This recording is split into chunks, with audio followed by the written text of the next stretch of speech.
What it do? What it do?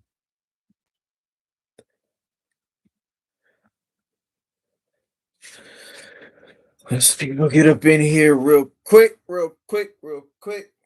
Say no more. Welcome to Say No More. Say no more.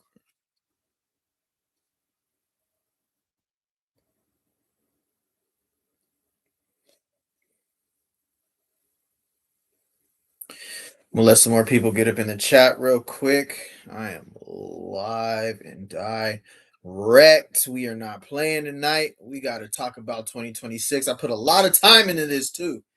A lot of time. I put a lot of time. Yeah. Hey, welcome everybody. Okay, we got 6 people in here. Say no more. Yes, sir. I appreciate it. I'm trying to let it get to at least like 10. I don't want nobody to miss what I'm going to talk about because did a lot of studying, spent a lot of time on this right now. So I want everybody to know what the scheme's going to be looking like for 2026. No excuses in 2026. No excuses. Colorado football. The Colorado Buffaloes enter the 2026 season with no excuses.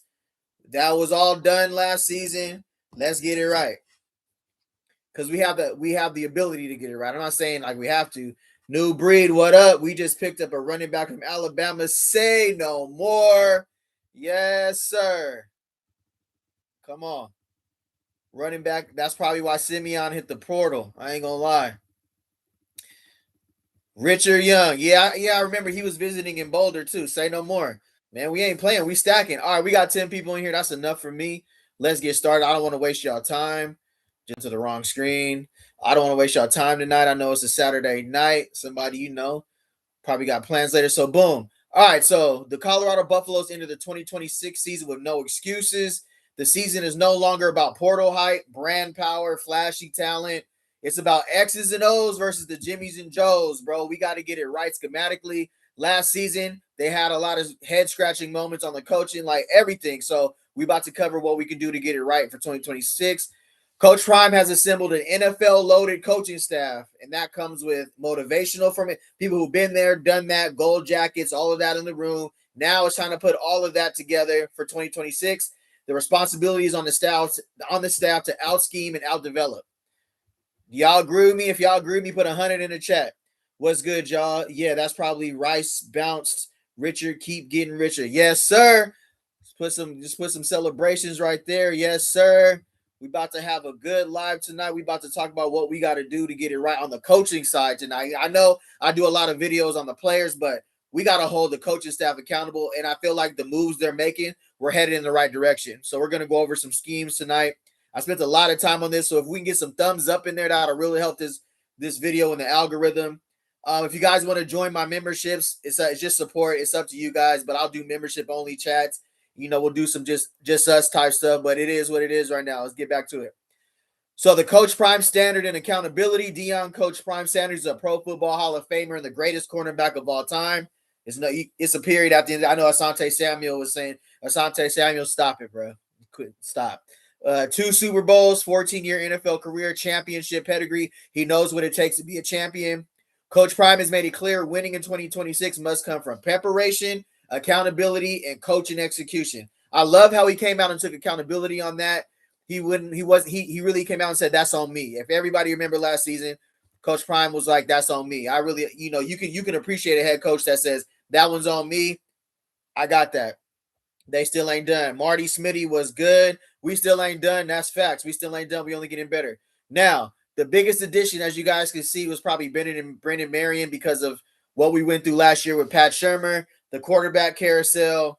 We really didn't get our passing game rolling to like week 4. We were just a lot of it looked like Caden Salter was just confused. It was a lot of confusion out there, but this season I don't see no confusion. Brendan Marion is the architect of the go-go offense. It's a 2-back spread system. It's heavy with misdirection, tempo, spacing, and deception. It's designed to stretch defenses horizontally and vertically.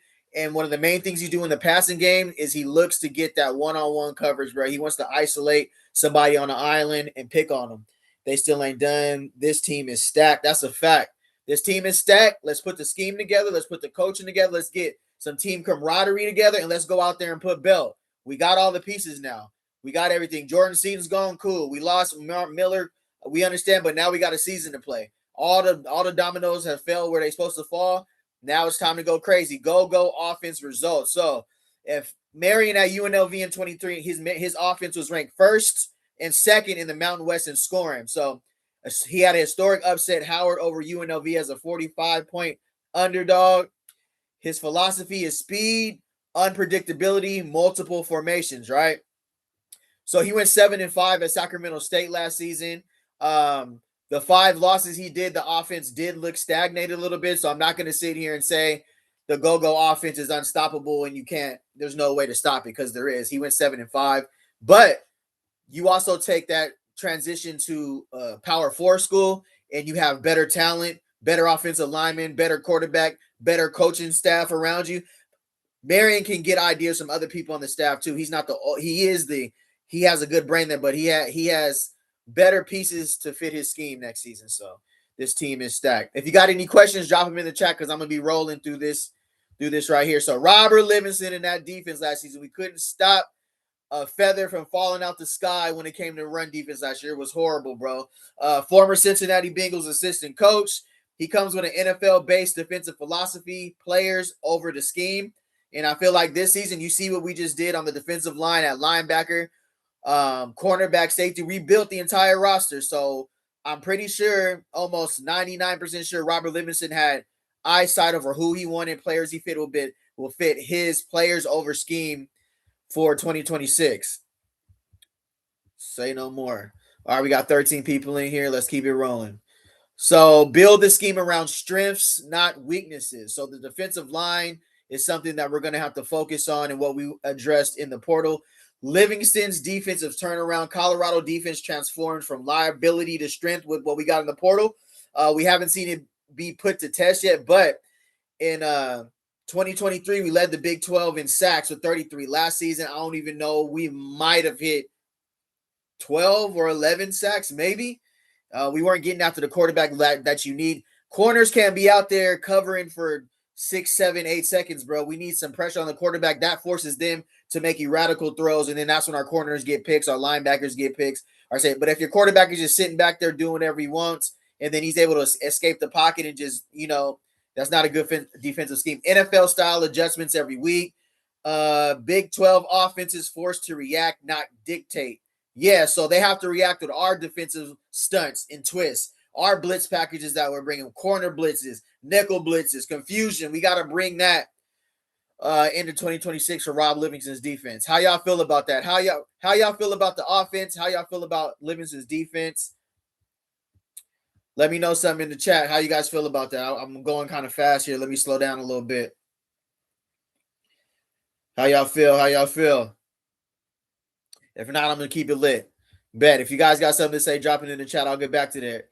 So, Warren Sapp, pass rush coacher. So, we know who Warren Sapp is, bro. Pro Football Hall of Famer, 96.5 career NFL sacks, Super Bowl champion. His coaching role, technique, hand usage, film study. That philosophy right there. We need some. You guys heard me saying this last night. We need nastiness on the defensive line. Nastiness. Headbutting each other, grabbing each other by the face mask, headbutting, screaming at the quarterback. I ain't slept all night. You're mine. We need that type of action. They still ain't done. The team is rounding out. Absolutely. The team is rounding out nice. That's a fact. Pair that with this NFL coaching staff. Let's get it. All right. Sapp's impact. Colorado led Big 12s in sacks under Sapp's mentorship in 2024, of course. Hall of Fame presence raises the standard. That goes for anybody with a gold jacket. It does raise the standard. But this video is about X's and O's.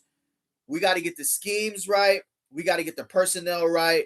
We got to get everybody. It's going to take all the hands to not have a season like last year. If Sapp can motivate you. If Sapp can't motivate you, nobody can. Yeah, I don't know if you ever heard a Sapp speech, though. It's very motivating.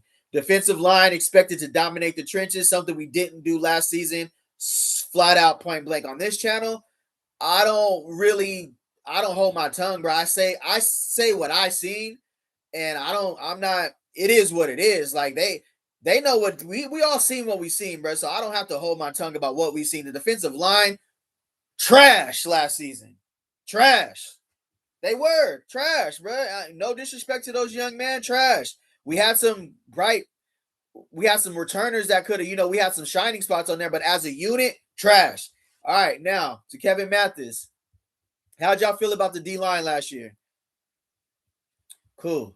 Let me know in the chat. Now, Kevin Mathis, between Kevin Mathis and Coach Prime, there's no reason why we shouldn't be shutting down the Big 12 at corner. Kevin Mathis was a huge playmaker at corner in the NFL. So was Coach Prime. But sometimes it transferred in 2024, but look at the talent that we had. Colton Hood and Travis Hunter. As you can see, first round pick. Colton Hood, first round pick. DJ McKinney had an off year this year. So I like England, the guy who we brought in. I like England to start. I like RJ Johnson coming back. I like our guy from Appalachian State, Cree from Notre Dame. I think there's going to be some and I don't think we're done yet. I don't think we're done at corner as well.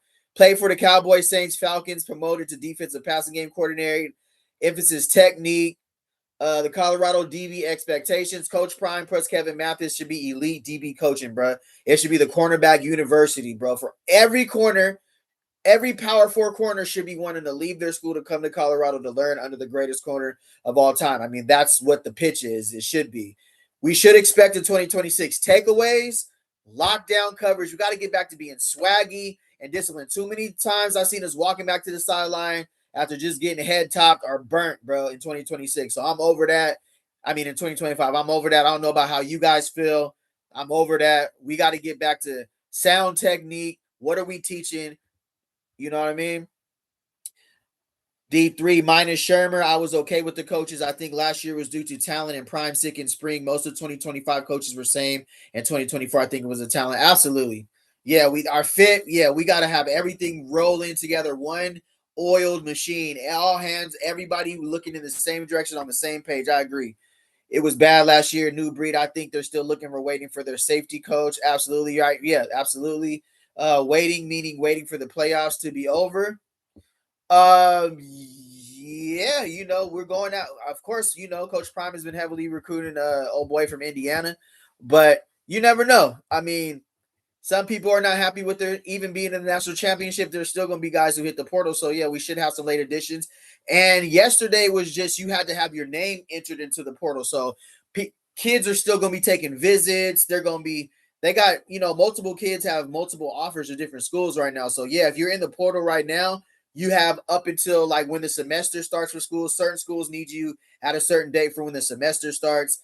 And then certain schools just want you in there for early, winter lifting, strength and conditioning, film study. I don't think you can actually touch a football like as a team collectively to like spring, but then you're going to have, if you're a receiver, get to working out with your quarterback, offensive lineman, start watching film. But for Colorado, with the go-go offense, it's important to get people in there to learn a brand new system. Not everybody knows this system. So, yeah. Oh, coaches? Oh, NFL playoffs? Oh, yeah, absolutely. Whether we're going for NFL coach or college, there's some good college coaches out there too. So Jason Phillips in the wide receiver pipeline. Pause. My bad. That was kind of crazy. But Jason Phillips is a former NFL wide receiver. He went like the 7th or 8th, maybe like the 9th round or something. They had crazy rounds when he was in the draft. It was like I think it was like 12 rounds or something crazy. He's an NFL rookie holder, 20 years coaching experience. He caught a lot of slack about the stock, wide receiver stock blocking last year or run blocking. But have you seen Jimmy Horn Jr. or LaJohntay Wester? They were jumping people the year before. I mean, it is want to, but I do believe they practice run blocking. But I get what he was saying. Coach Phillips saying there has to be a mentality that, and in this offense that we're going with the go, no block, no rock. I don't know if that's the saying. That's a good saying because each block counts. That might be the difference between a 9-yard gain and an 80-yard gain. So that's going to be heavily emphasized moving forward in 26. He teaches route precision, coverage recognition. So a lot of the guys who probably didn't see the field, maybe in film, they didn't understand how to read coverage. I think with these guys we got coming in, Cam Perry, Danny Scudero, DeAndre Moore Jr. Who else we get? at receiver. Those are the big names we got so far. I just had a blank. I think they don't have a problem with that. I think our wide receiver room is going to excel. So our wide receiver expectations, why Colorado wide receivers expected to run NFL quality routes, of course. Precision plus spacing plus execution. Wide receiver last year we almost had 1,000-yard receiver. Joseph Williams did his thing, but I looked to a lot of times we just had a lot of talent just sitting on the sideline that could have helped us on the field. So hopefully we get some 5 wide packages. We can utilize a lot more of our talent that we have because our wide receiver room is so loaded. Every time somebody's sitting on the sideline, we're missing out on a big play. If you ask me, um, don't get me wrong. I think all coaches get 1 year grace, but if they F it up this year, friends, relatives, they gotta go. Gold Jackers or not. Yeah,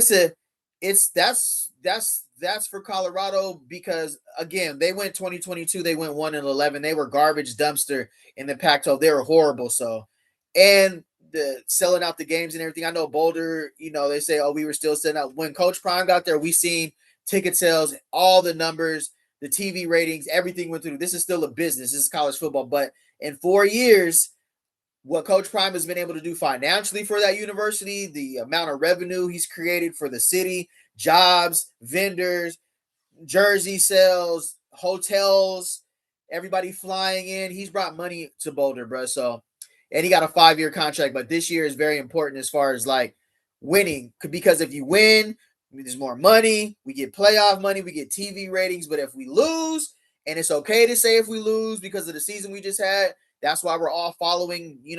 We're looking at this portal differently this season. Last season, we kind of just said, "Oh, okay, yeah, it's gonna work again this year like it did last year." And we got surprised at the end of the season, like what just happened. So yeah, I just think year 4 should be a year where we just fix everything that we did last year. We just move forward and get it right. So receivers must dominate separation in situational football. No excuses for underachievement. Not in this room. If we underachieve with these receivers we got, ain't no way.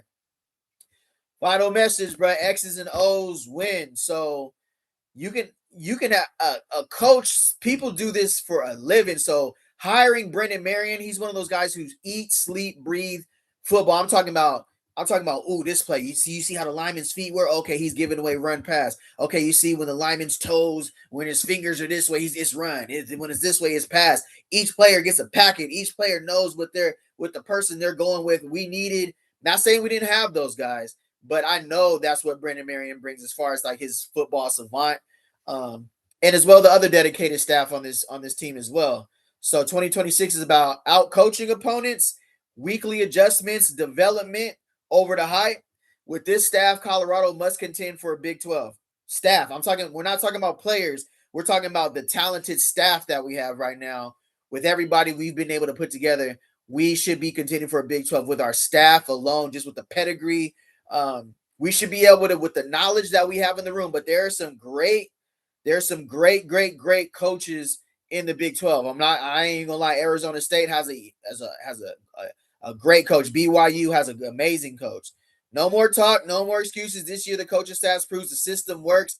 X's and O's over Jimmy and Joe's, bro. That's just how I was feeling when I was just thinking about who we have on staff. I feel like we brought in who we need to execute, and now it's just time to get that done. Hold on real quick. Let's get back to this now. Who we just picked up today. All right, all right. Colorado Buffs secured 2 huge additions in the 2026 transfer class. This dude is 6'8", bro. I seen him. He was giving out greedy pancakes last season. If you go watch his tape, he was going bananas. Hold on, let me get back to the chat real quick. Nah, bro, everyone but Prime. I came with Prime and I will leave with Prime. That's a fact, bro.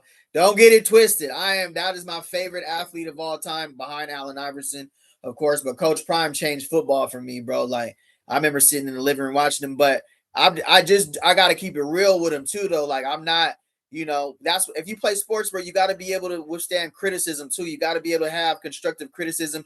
You can't be nobody in Colorado football coaching to what's name. Everybody can do something better. Nobody didn't do something perfect. So, and if you love a team, if you're passionate about a team, then we're going to address the things that we feel like we could have seen better. Last year didn't seem like a team. It seemed like a bunch of collective individuals who are trying to live up to some hype that they didn't even understand how big that hype was, bro. Like every time you step on the field, you're getting the other team's best because of who our head coach is, who Coach Prime is, and they want to put belt because you're playing against Prime and you want to be them people who, yeah, you see what we did to them. They can have the change and the music and the hippity hoppity, all that stuff. We're gonna play football. The difference was in 2024 is we was still that, and we was giving y'all belts. So hold that. Go give your speeches, and we're gonna show them what football. Yeah, go do all that. Last year was a different story, so we got to get back to that because that's what this is built on: popping it and walking it and talking it, but backing it up.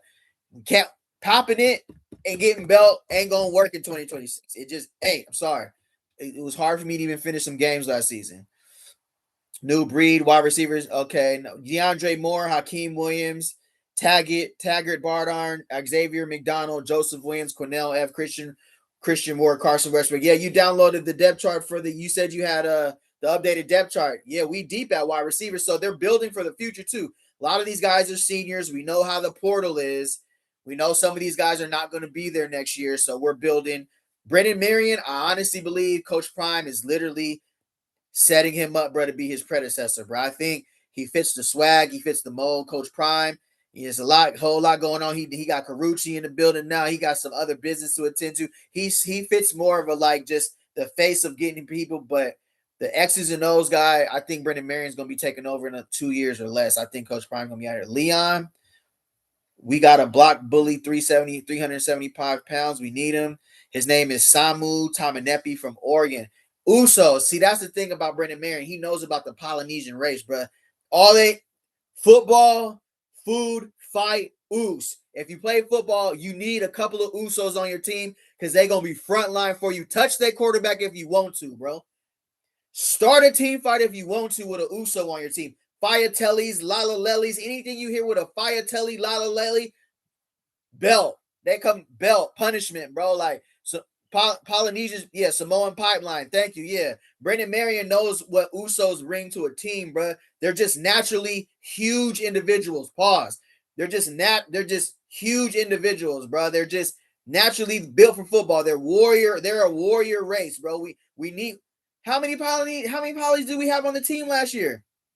I mean, we had Pecco, but then you got Pecco's son on the squad this year. So then, Pecco's going to be able to get the little, you ever see those dances they be doing? They be like, they be like they be doing like, they be ready to go out there and really like crack helmets, bro. Like, yeah, that's what we need. Facts. So 6'8", 330-pound Bell played in 10 games with 8 starts this past season at Cal. Overall, he played 583 snaps for the Bears. All right tackle, according to Pro Football Focus. He allowed 3 sacks and 20 quarterback pressures.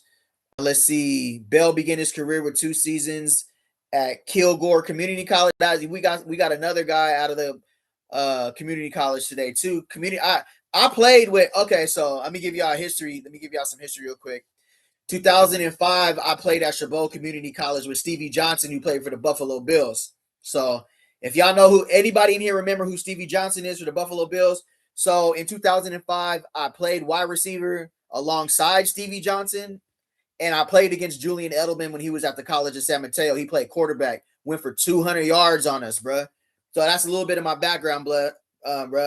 High school, junior college, then went to Abilene Christian for 2 semesters, and then ended up coming back home to California, just keeping it real. So I don't know. I posted my scholarship offer from Abilene Christian. Go back and look in the community. Coach Sherwood, everybody over there.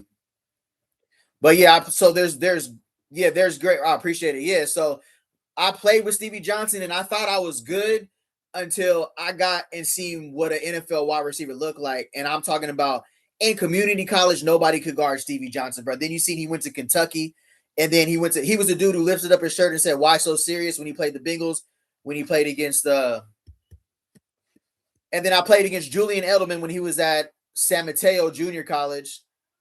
I have the defensive roster also for sure. Yeah, let me hear it. Let's see what the defensive roster looks like too, Brody. I appreciate that. Can I get some thumbs up in here too? Some thumbs up. Super chat if you got $1. I don't want to beg. I just want to, trying to pay some bills too. But yeah, what you guys think so far? What you guys think about so far? What we talked about? We got some big boys, bruh. We got some big boys on the line. So Bell began his career. Bell is the 4th transfer edition with starting experience at tackle. So joining Bo Hughley, Javen Richardson, and Taj White. Is Juju even going to be able to see over the line, bro? Right now, our offensive line averages 6'5", 6'6". No cap. No cap. No cap. Offensive line is 6'6", 6'5". Stevie Johnson used to give Richard Sherman that work. Facts, bro. Yeah, he had a couple 1,000-yard seasons. He's coaching at Rodriguez High, his alma mater, Rodriguez High School in Fairfield too. Stevie Johnson, and bro, I thought I was like that till I seen Stevie Johnson, bro. I ain't even gonna lie to you. New tight end coach, new breed, and then Julian Edelman. He was a quarterback at San Mateo. Then he transferred to I forgot what school he went to. Then they moved him to wide receiver. I played against Josh Johnson in high school. So Josh Johnson, I had like 3 solo tackles on Josh Johnson. I ain't gonna lie, when he played for San Leandro High School. So I'm gonna give myself that credit. Josh Johnson, he's been in the league for a minute. He's been like a glorified. He's a traveler. But I played against Josh Johnson in high school as well. Frank Summers, Marshawn Lynch is a year ahead of me, but Marshawn Lynch, he played in the Oakland Athletic League. I played in the Hayward Athletic League, but he was a year ahead of me. I went to the Nike camp with Deshaun Jackson. So peep this. I got a story for y'all. Once I get my memberships and everything, bro, it ain't like y'all really care, but I'm gonna show y'all the pictures at the Nike camp with Deshaun Jackson, Ray Mayaluga. Who else was at that? Murray, who played for the Cowboys, was there. Deshaun Jackson was in my wide receiver group, bro. We were at Stanford, the Palo Alto Nike camp. Deshaun Jackson was in my group. He had a crooked tooth. I'll never forget him. We had the red Nike cutoffs for the and Deshaun. That's the first time I seen somebody who could fly like that. I think he ran a 4.3 that day too. Anyways, my bad. I know I'm yapping. New tight end coach, new breed, Georgia high school pipeline with Coach Niblet. Facts. What y'all think about our offensive line, bro? You think Seton leave with this talent we got in, like this big boy we seen right here? The Buffs have also added 2 experienced starting centers at Demetrius Hunter from Houston and Sean Kinley Lafayette. Last year wasn't a problem at O-line, and I don't think this year's going to be neither, but we already went through a season. Oh, what's going on underneath there? That looks crazy. But I don't know. In addition, the Buffs returned Larry Johnson III and Andre Roy Jr., who combined for 10 starts at right tackle last season. The Buffs have also added 2 experienced starting centers in Demetrius Hunter, Sean Kinley Lafayette, an experienced starting guard, Jose Soto from Sacramento State. That's a fact. Tim Pinyepe, 6'3", 376-pound defensive tackle with 2 years of experience. We need him in the trenches, baby. Let's go.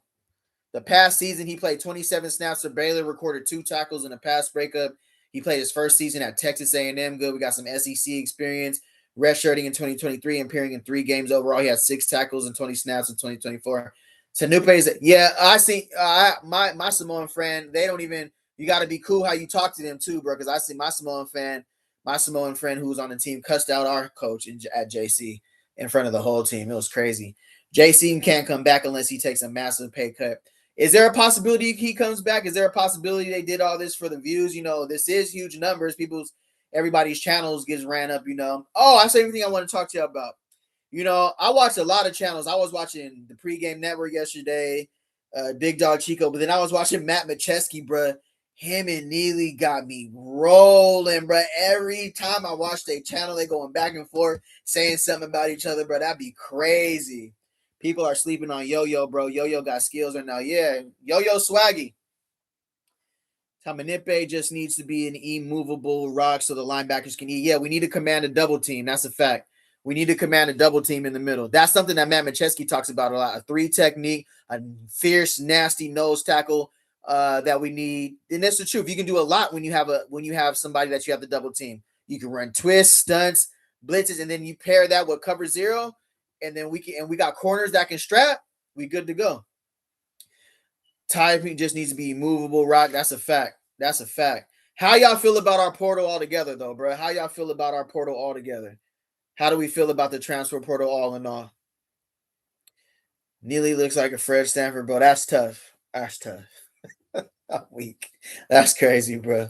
He rocks the 3-4. He rocks the 3 and 4 technique. Okay.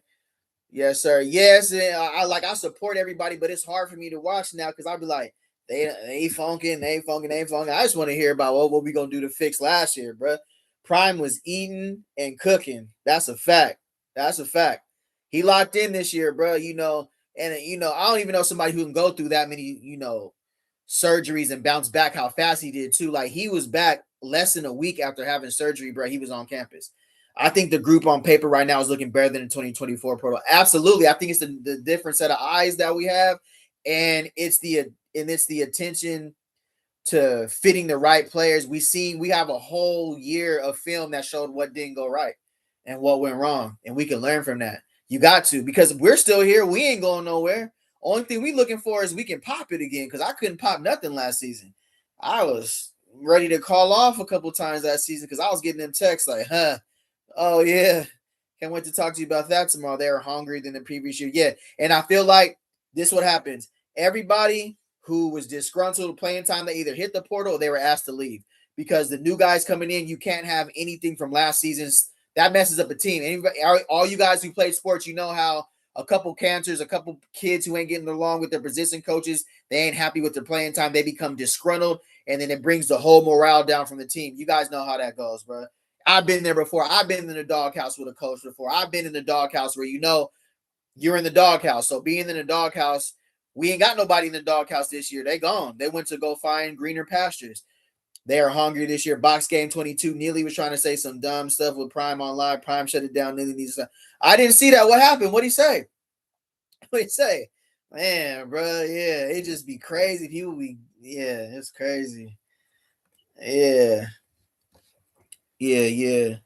I mean, I like his coverage though. I like how they cover. I'll be fake if I got in here and said I didn't support what they be doing. Hold on, I turn my mic on. Weekend. Uh, Turn my mic on.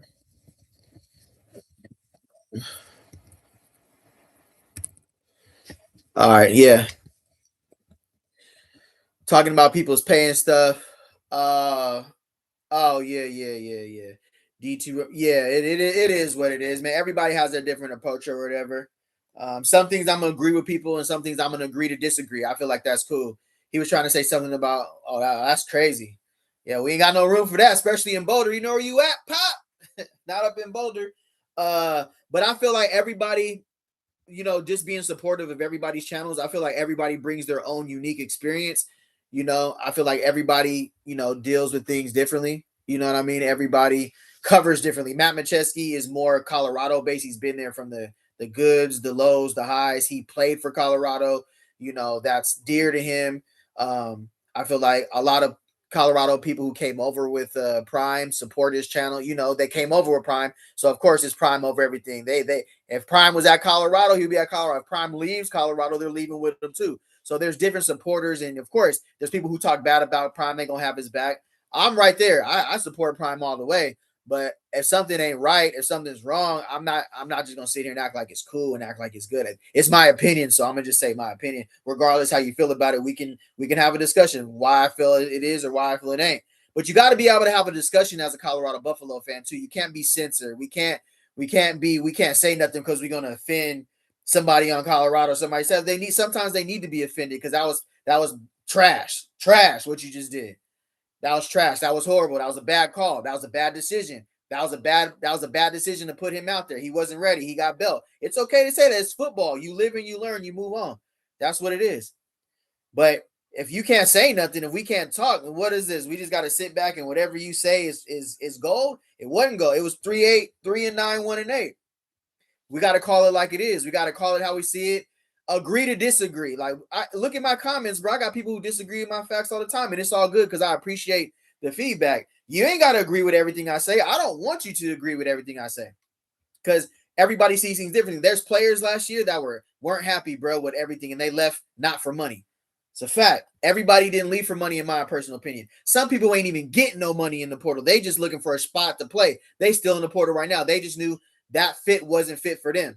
Not to say that anything was wrong with the program. That just wasn't fit for them. Some people's parents didn't like what was going on. A lot of stuff happened last year, good and bad. They have some big boys in the team. Coaches been making bad decisions all season. It's football. People get too sensitive. Yeah. Us in the media too. Like when I cover the channel, when I try to be baseline. I don't try to get too high. I was upset a lot last season by the games that we lost, the close games that we lost. I felt like it was coaching and it was players that didn't make plays I was supposed to do.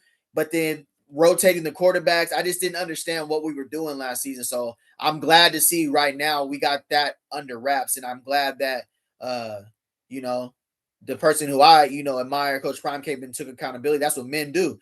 He would be, if he was trying to sweep it under the rug, he said that's on me. That what more can you ask for, bro? He said that's on me. Now we getting ready for next season.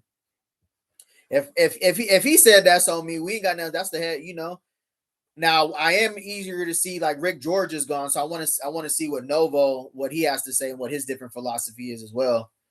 So let me see what else they had to say about the big boy right there. All media. Oh, okay. That's the guy we got. Yeah, everybody I was talking about when he came over from Lamar, they was like, who is Lamar? Lamar Jackson? So listed at 6'2", 190 pounds. Amadia has 2 seasons of eligibility remaining. He began his career at Illinois State, redshirting in 2023 and playing 12 games in 2024, posting 32 tackles, 2 picks, and a pass breakup. That's solid production right there. 6'2", that's a good corner, like DJ McKinney size right there. Pause. Overall, CU has 39 transfer additions in the offseason and officially has filled 75 scholarship spots. That's what's up, bro. That's what's up. Give me a second real quick.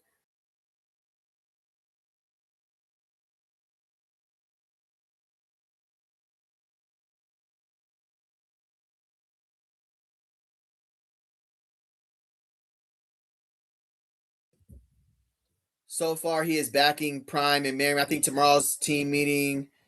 Looking forward to that. Okay. Yes, sir. Okay, Honcho Blissy. I appreciate that.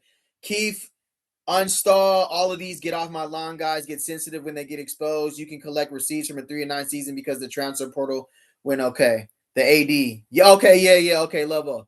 Yeah, there are receipts for a 3-9 1-8 season. What happened? What's wrong with asking what happened? Like, what happened? Men are gonna come out and say, hey, this is not happening. When you try to sweep it under the rug and just be like, tell me everything's okay, stop panicking, y'all tripping. No, I'm not tripping, bro. Like, hold on, you ain't finna tell me I'm tripping, bro. I don't like when people tell me I'm tripping when I know what I just saw. That was Belt. Whoa. You're trying to tell me I just didn't see Belt? Come on, bro. Stop it. Like, we got to do better as Buffalo fans too, Colorado fans. We can't be, of course, we got to be confident. We can't nobody break our swagger like who he is, but we got to take accountability too. That was a tough season, bro. Absolutely. Hold on real quick. Let me see. Let me get into the video a little bit.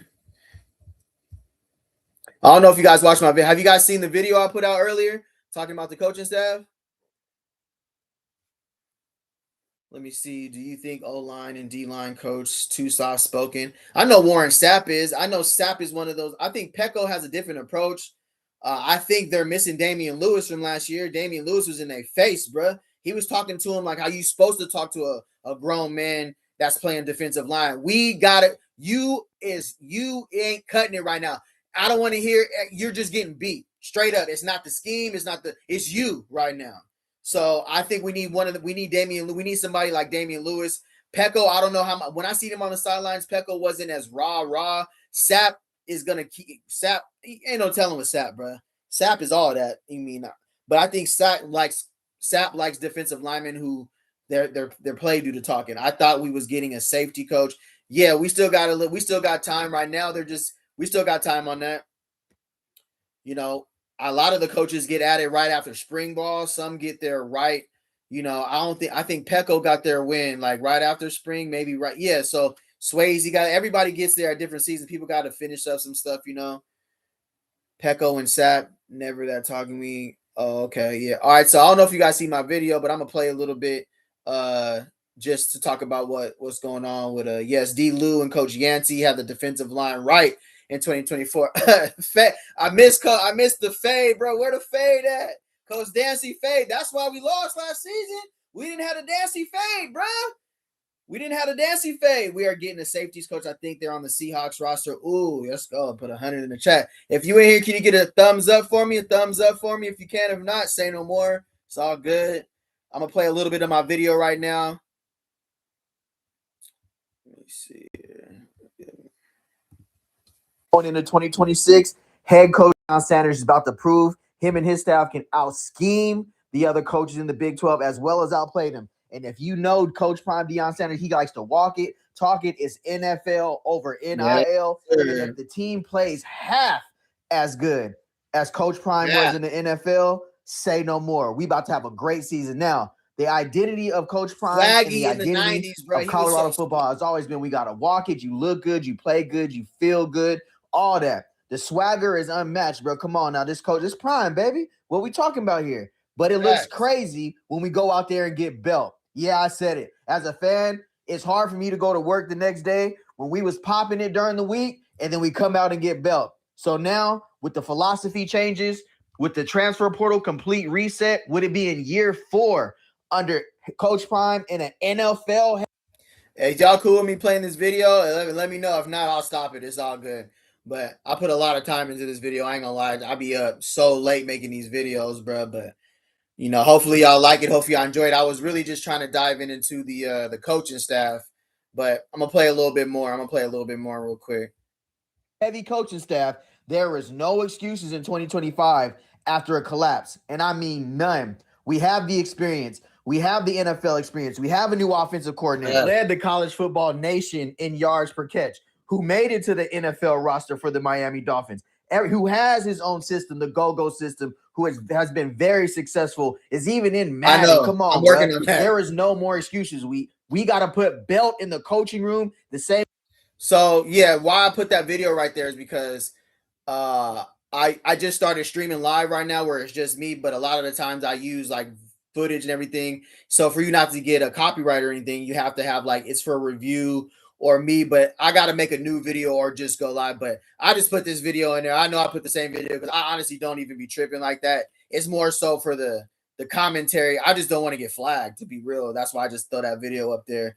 Otherwise, I was doing it just you know, without a video there, but YouTube wants, you know, if it's not your original content or whatever, like the highlights or whatever, then they'll flag you. So I just got to put it. I know I look crazy. Like people be like, bro, are you even talking? But honestly, I ain't even changed it because I go live after the video now anyway. So I just don't care, to keep it real with you. If somebody see me wear the same thing every day, I'm that type of person. It don't really matter to me. But yeah, I know I look crazy though. Facts. Where we put belt on the field, that's a fact. Brennan Marion for Sacramento State averaged 33.8, 20th in the nation, out scheming his opponent in the go-go offense, and it all was led by the rushing yards. 2,253 rushing yards from a three-headed monster. What we got coming to Colorado, it looks good for.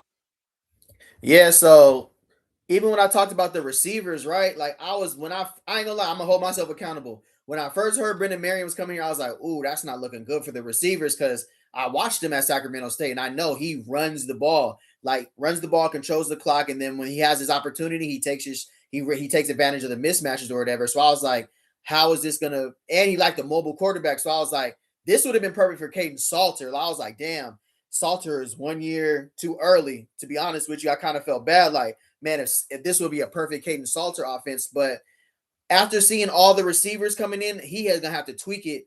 Now, I want to see rushing production like this. Like, I would have rather seen that last year. Like, if we could run the ball and control the clock and get W's, I would have rather had that than we had so many incomplete passes and so many times Caden Salter just had to throw the ball out of bounds because nobody was open. We ran the same routes, the same mesh, the same crosser routes, we ran the same formation, same routes. It was crazy. So I know that's gonna change for sure this year. So I think the running back room is we're stacked in both rooms, but if I know Brendan Marion's offense, we're gonna lean heavily on the run, and we need that. We've been saying it for going on 4 years now, and we ain't had a rusher go over 500 yards yet.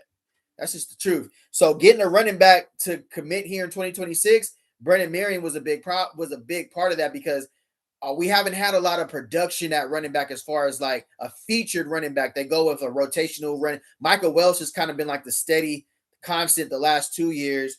with and Dallin Hayden as well, but he dealt with a lot of injuries as well too. But Simeon Price, I didn't think he was going to hit the portal on us, but the Kalon Trackhawk Taylor is probably like he's like our Dylan Edwards for this season out the backfield because he does most of his he stunts most of it when he's he does most of his out the backfield at receiver. So I actually like the running back room in the new Alabama running back. We just got the run game going to be better. I know we haven't had success in that, but Coach Marion going to run the ball. Facts, Honcho. This dude in the middle is a dog, bruh. Yeah, Damian Henderson, 6'2". You seen it? You seen how he runs, bro? He runs vicious. He reminds me of Brandon Jacobs for the New York Giants. Little bit of who's that from Baltimore too? Derrick Henry. Cool. Another potential depth piece. Absolutely. All right.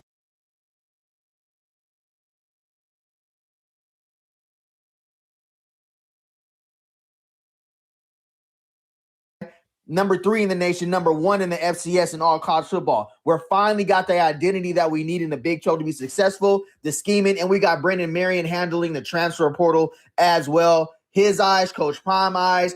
We on top of things now. Now the Big 12, we got to handle business in the coaching room, and it starts with defensive coordinator Rob Livingston as well. I am not letting you off the hook. We got to live up to the $1.7 million we are paying you for your 3rd season now in Boulder, bro. Former Cincinnati Bengals assistant, great. Prove it. You already did in 2024. You got the pieces you need in the portal. We need gap discipline in 2026. We need those NFL concepts. We need you to fix the run defensive failures that led us to be at the bottom of the list and stopping the run. We got to get it right.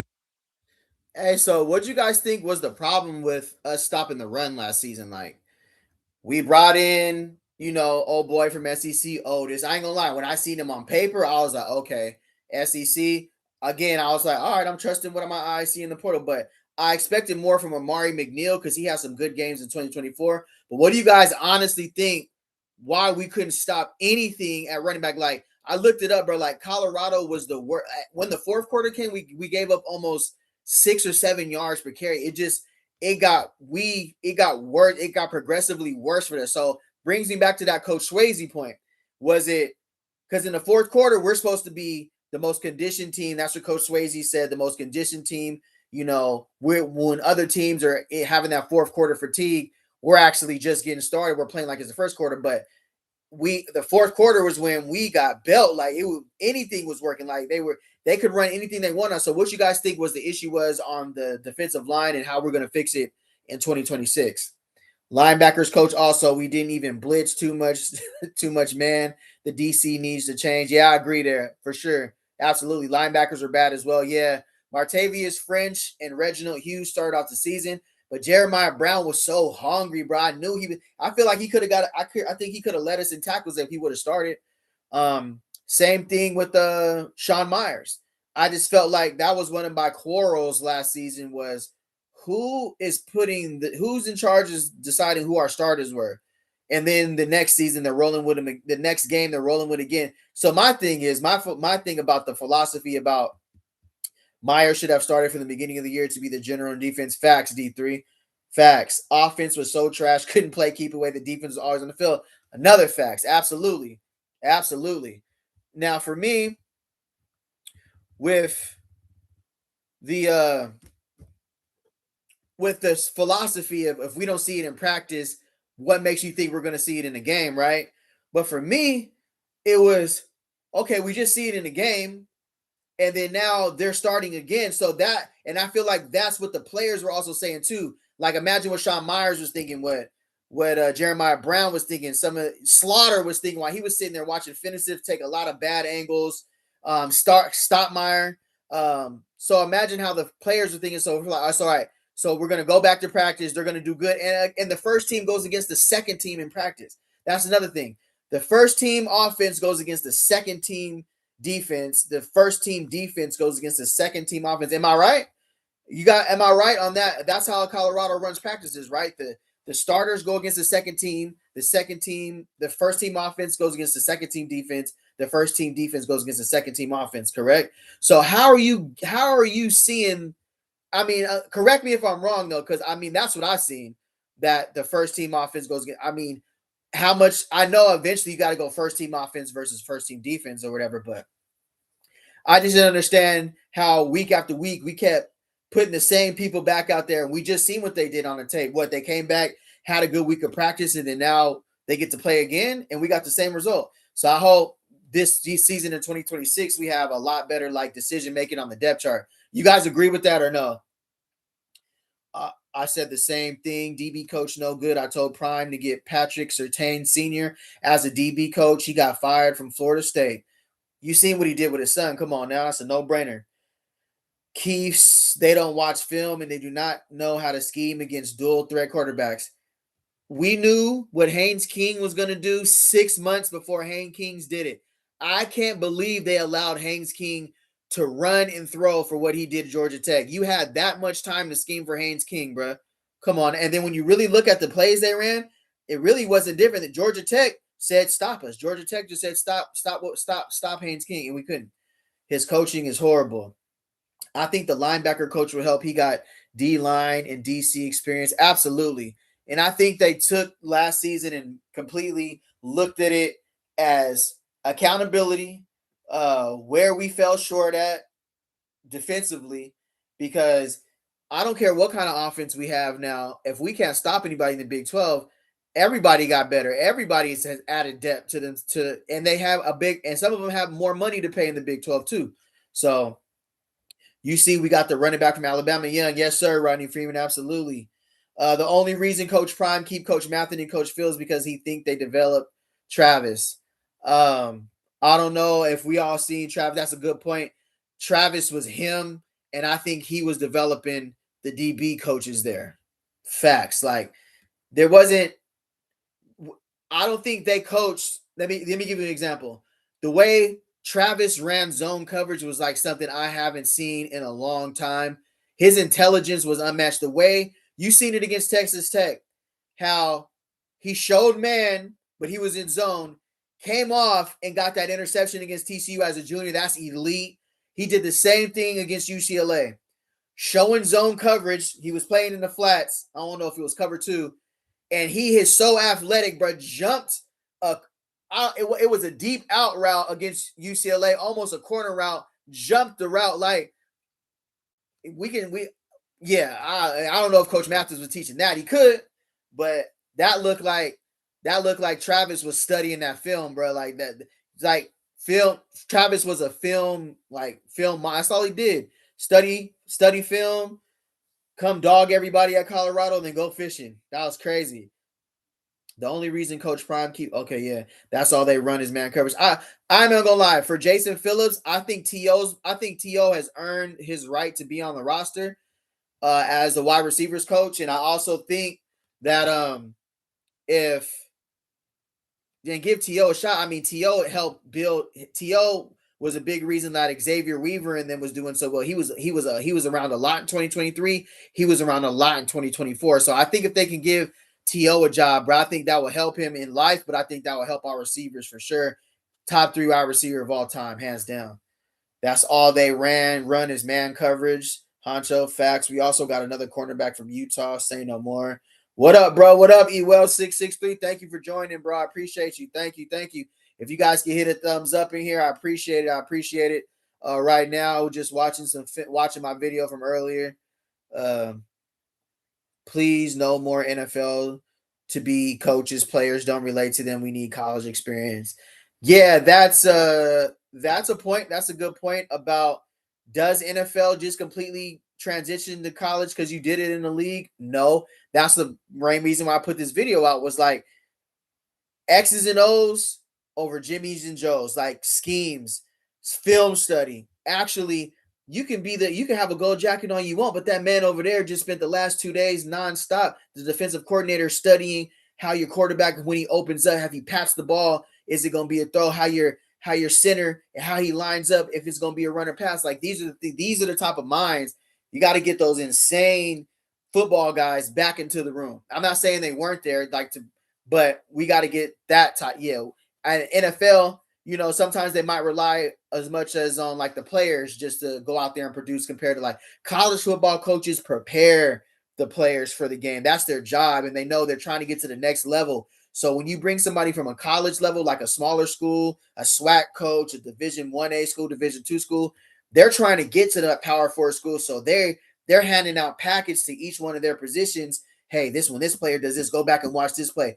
NFL coaches, do they really have time to do that? Like ex-NFL guys, do they really have time to do that? Or do they feel like that's like an analyst's job, or that's a assistant coordinator's job? Do they really have time compared to a full-blown, let's say it's a guy who just got his first job from a Division 2, Division 3 school, but he lives, eats, and breathes schemes, you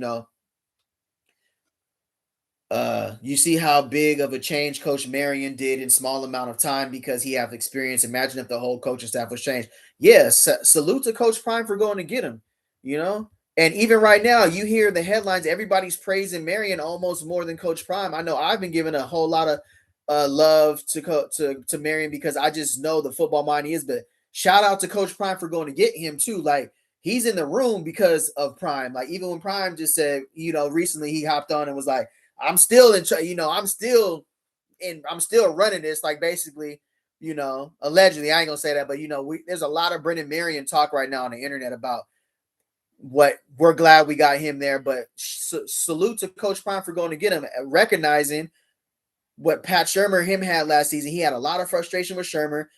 I don't know, he don't cuss, but it looked like he cussed Livingston out on the sideline last year. I know y'all seen that. So he needs a guy who he knows 24/7, 7 days a week, 365 footballs on his mind, and that's Coach Marion right there. Rodney Freeman, if you can coach, you can coach whether you're NFL or college. That's a fact. And I feel like right now, if you guys go back, if we see, I watched Coach Marion and his coaching staff, like his meetings, his film room. What's your game plan? How are we gonna? What do you have for BYU? What do you have for Georgia Tech for Haynes King? Let me see. And then you guys heard. Do I want to go that route? Do I want to say this? Yeah, I'm gonna say this. I don't care. Then you heard at Buffton Prime, right, what T. Cal said when he went to visit there, like, nobody could question. This is allegedly. I didn't say it. He said it. If there was nobody questioning decisions or coachings or what was being said, do y'all believe that's true? Do y'all believe that's true, what he said? That when he went on that visit to Colorado, that when the game plan was up, it was people just agreeing with it instead of people challenging and like, nah, I don't agree with that plan. I think we should roll with this. This might be better. Do you guys think that's how it was last season? Or do you think that, or do you feel like there was people who just agreed with everything? Or do you feel like people who challenged each other on schemes, philosophy, starters, Draylon Miller even starting at the slot last season? I mean, I don't think Draylon Miller should have started that slot. Me personally, I think he would have been a better fit at running back or like a special position for him, like not the slot, more of a, I'm not gonna say what Debo, a utility guy, but not the starting slot last season. I don't think he was our starting slot because I don't even think Joseph Williams started. I think it was Draylon Miller, right?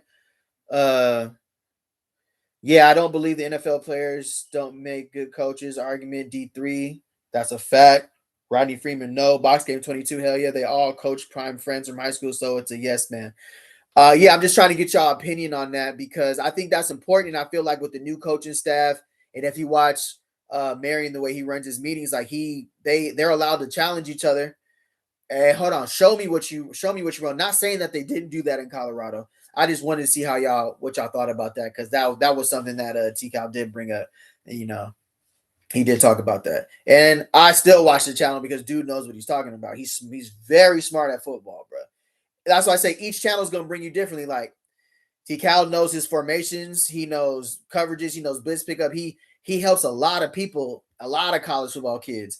I watch Well Off Media just because I'm a fan. I want to see behind the scenes of Colorado. I want to see what they're doing. Reach the people, So each channel is going to bring you different perspective. You know what I mean? Matt Machewski, that 0 to 60, he brings you that Colorado, Boulder, a whole, different perspective as well. So everybody delivers the message differently, but yeah, that's what I feel like's going on right now. Like right now, it's about, I don't think it's about who is trying to, I think it's about people are just are just not saying whatever. Like last season was just everything was okay. I think people are actually calling out some stuff that wasn't okay. And the transfer portal and everybody leaving, it was supposed to be a reset. But my take was that everybody who left in the portal leaves for a different reason. I think some people were not happy with what they seen last season, and they just didn't want to be a part of it this year. That's a fact.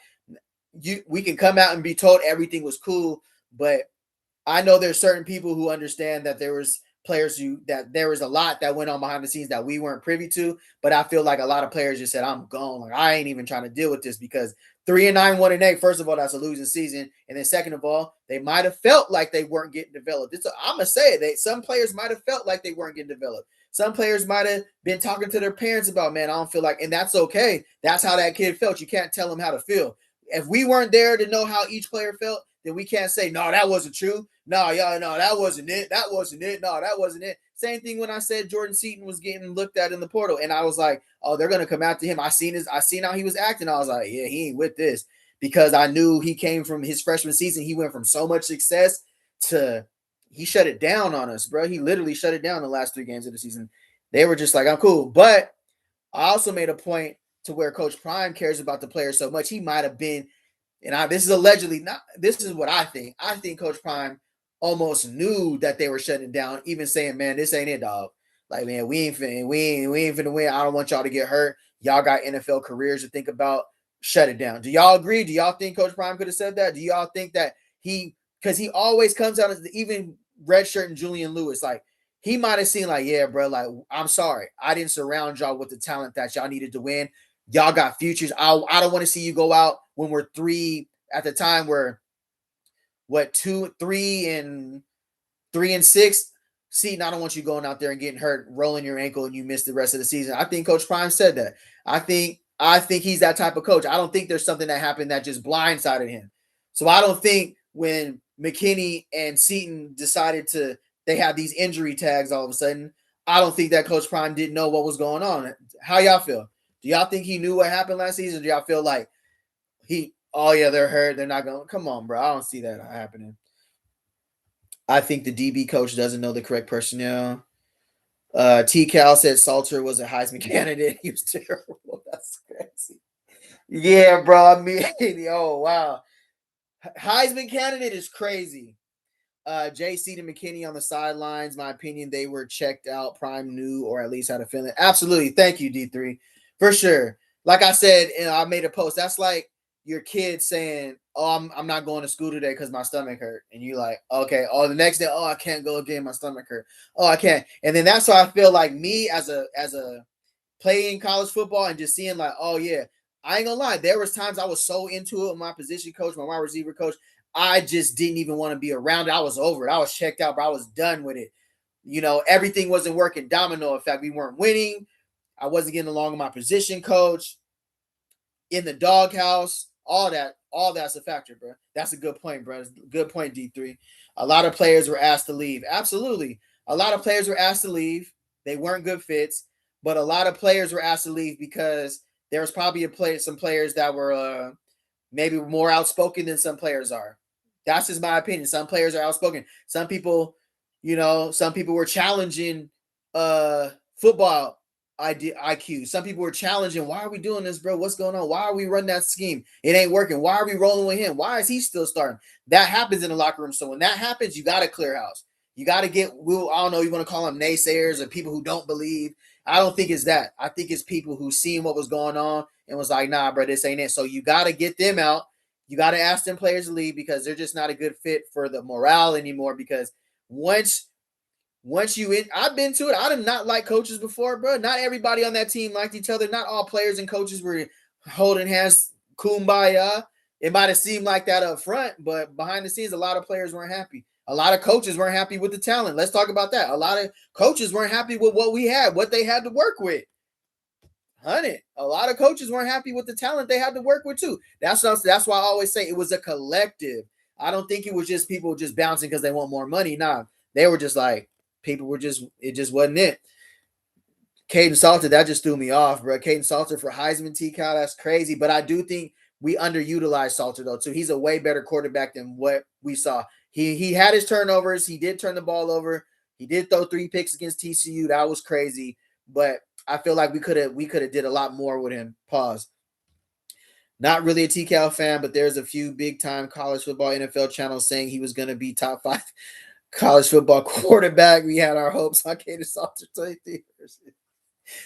I wasn't bought in, bro. When I seen him at the Big 12 Media Day, I was like, this looks so different from Travis and Shedeur. It just looks like I looked at the Big 12 Media Day, and it was a true freshman with Julian Lewis. He just coming out of high school. He had just got there. And then there's Kaden Salter. He just got to campus. And then now these guys, like, do they understand what it's like to be the quarterback for Colorado? Not everybody can do that, bro. And then I feel like Kaden Salter and Coach Prime didn't have that. Of course, they didn't have that Shedeur and Coach Prime relationship, but they didn't have that type of relationship. It just seemed like he was on a short leash. It seemed like he was on a short leash from the beginning. You know, your quarterback, that got to be the one who goes out there and delivers. And I just didn't think he was ever bought in. I don't think he was ever bought in on Salter like that. I think he trusted probably Corey Phillips, who said, this is our guy. And Coach Prime was sick and said he had all this production in the FCS. But I don't think that part was cool. That part with Kaden Salter, because we couldn't just rely on Julian Lewis and Ryan Staub. Of course, you had to go look for the next quarterback. But with that point, I feel like you're supposed to do what Shedeur is. You're supposed to get the offensive coordinator like Shedeur was running the offense that he wanted to run. He went and got Will Shepherd, LeJontay. He got the receivers he wanted. You were supposed to allow Kaden Salter to do that too. Okay, you're supposed to tweak the offense around him, and he just looked confused in that offense. He just looked confused from day one. Salter's not good at all. He will not be drafted in the NFL. Yeah, he's not going to get drafted, but his arm talent, I think he can play Canadian for sure. UFL, you know, but I think with his arm talent, I think he could be a scout team quarterback. Like he can scout, be Lamar Jackson. He can scout, be a mobile quarterback because he's mobile. I think he'll get invited to like one of those rookie mini camps. Now, who do you guys think is going to get an NFL Combine invite, if any? Do you think any of our players this year are going to get an NFL Combine invite? Nobody went to the Shrine Bowl. That was crazy. He had RPO and couldn't make the run on the throw. He should have just ran. He kept throwing the ball instead of running last season. It was crazy. He should have just ran. He should have ran a lot more. I mean, he led our team in rushing though, I think. Yeah, I think he led the team in rushing. I think he got into the I'm going to get mine. I think he just got that I'm going to get mine now. Nobody getting invited. They were 100. They were, and I don't like to say that, but I'm also not a person. I'm not a Colorado fan who just says, "Nah, it's all right. Everything gonna be okay. Like believe, like baby. You don't believe in Prime, baby. Like you better stop. He gonna get it right. All right, let's get it right." But last year, belt facts. Missing those easy dunks all season was telling, bro. Facts. Factor Mundo. Then Ryan Staub gets in there and has his own interception party. I thought Julian Lewis's parents were going to shut him down for the season and tell him not to even play, to be real. That's how it was looking. That's how we were looking crazy because Coach Prime he said, "Y'all seen what y'all saw with Staub. I seen what y'all saw." And then Staub those 2 picks against Houston. It was like, bet. Seen that. Missing those easy dunks all season. Nobody get invited. So what? Xavier Hill, and maybe Preston Hodge get signed as an undrafted free agent. Sincere Brown has the measurements. Pause to 6'5". He's a low 4'4" guy. I think he can make some noise if he gets in the right system. Shout out to Sincere Brown too, bro, because he was the ultimate teammate this year. You didn't really see him disgruntled. That was his senior year. He had no year eligibility left, and we could not get him the ball. That's what I'm saying. Great coaches, great offensive coordinators scheme their best player open. You can scheme him open. We couldn't even get him the ball. We couldn't get him the routes we were giving him. He's one of them tall, lanky wide receivers. Nah, like look at Campbell's film. Look what they ran him on.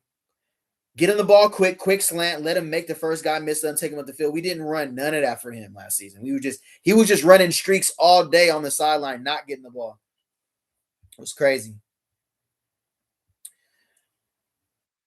All right. I think is the Seahawks. Did the Seahawks beat the Niners, bro? Is it a wrap? Did the Seahawks beat the Niners? Tino Jenkins was good. Ryan was connecting on passes that Caden would miss. That's a fact. Shermer says it well in well off video that it was open during the game as well while coach charge. It was. It looked like he was thinking too much.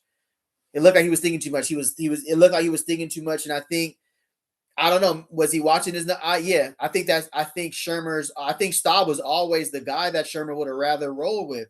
That's what I'm saying. We bring in Caden Salter, give him 18, however much we paid him, and 800,000, and we paid Juju $1 million, and Julian Lewis plays 3 games. Then you're paying 1.2. You're paying $1 million to Julian Lewis. You're paying Caden Salter what 800 grand, and then you bring in Staub as a starter. So you just paying these guys to sit. Was crazy work last season. Crazy work. Salter couldn't hit him with a 5-yard pass. Come on, bro. Lay off Salter. He wasn't that bad, bro. Preach. Facts.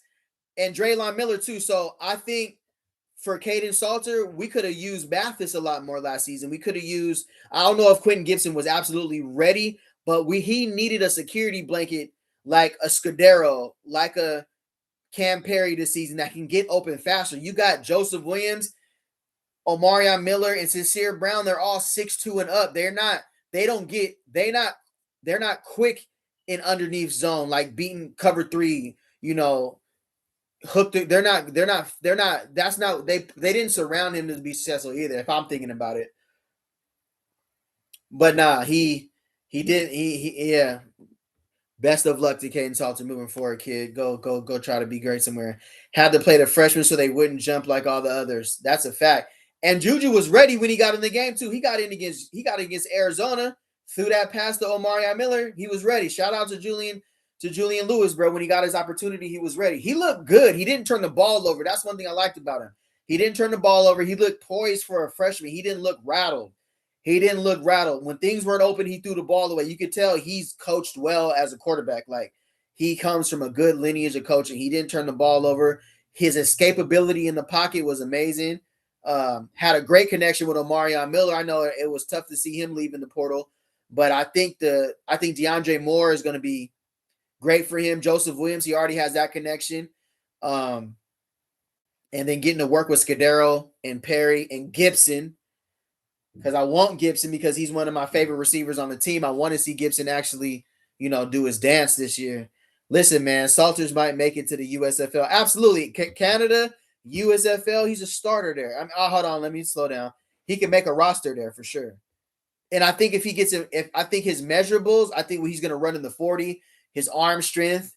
I think because he came to Colorado with an NFL grade out of Liberty for sure. Like, he was being sought after in the portal too. Like, he had some offers. If you go back and look at his on-3 recruiting last year, Salter had options. I just don't think Colorado was a good fit for him.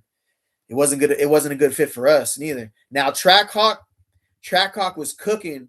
He was eating with Caden Salter, and I think this year, DeKalen Trackhawk this is senior year. I think he stayed. He didn't hit the portal because he knows they can utilize him very well. Yeah, but if you guys ain't got anything, I'm about to start getting ready on my video for tomorrow. It takes about like 4 or 5 hours to do everything, all the editing. If you guys got anything else, I appreciate everybody for tapping in, bro. Yeah, I really appreciate y'all. I've come a long way from my struggle streams on my phone, but I figured it out a little bit.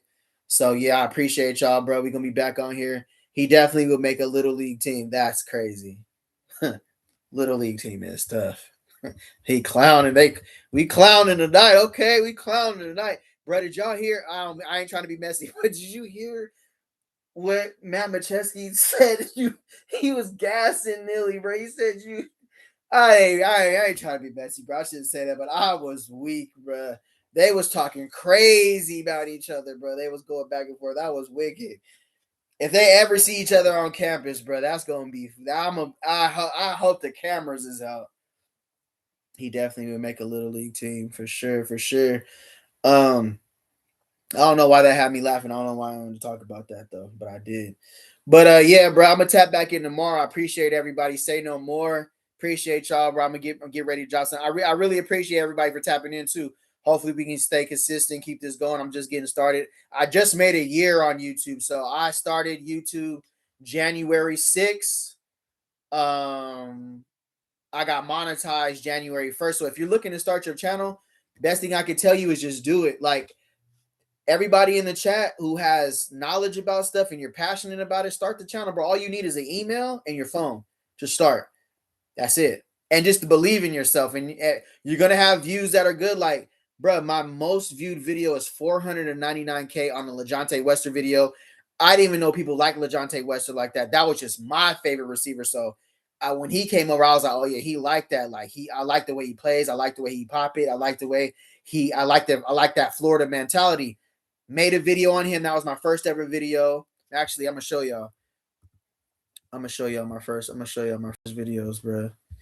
Let me see.